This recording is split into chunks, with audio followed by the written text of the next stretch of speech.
अब हिउँ सोर पनि साथीहरू मैले ओइ भाँच्चिएला यार भाँचिँदैन आमामा हेर यो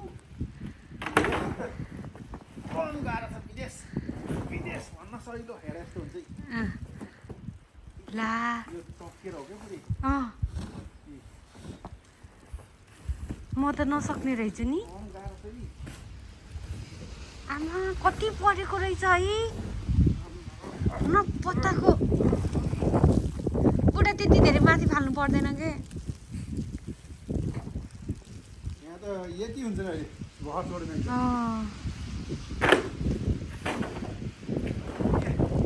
यस्तो गरी हिउँ सर्यो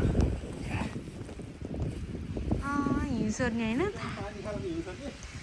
20 घन्टा काम गरेर आएर साथीहरू मेरो बुढा 30 घन्टा काम 24 घन्टामा घर आउनुभएको छ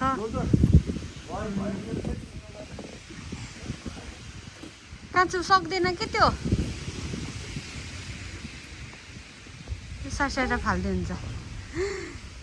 यत्रो छ कसरी गर्ने हो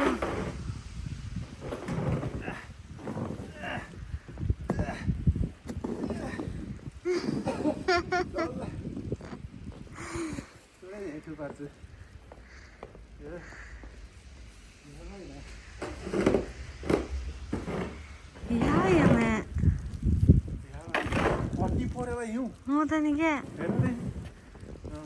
मन रातिबाट भएसम्म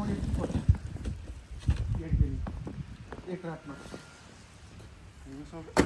यस्तो हिँड्नु पर्ला हामीले त सोचेको नि थिएन छ यो 3 महिनामा यस्तो खास नपर्नु पर्ने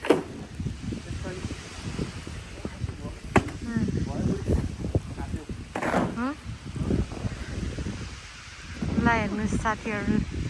3 महिनाको 17 तारिकमा यस्तो हिउँ परेको छ हिउँ पुरै पग्लेर सबै सफा थियो हिजो आज यस्तो भयो एक्कासी आमामा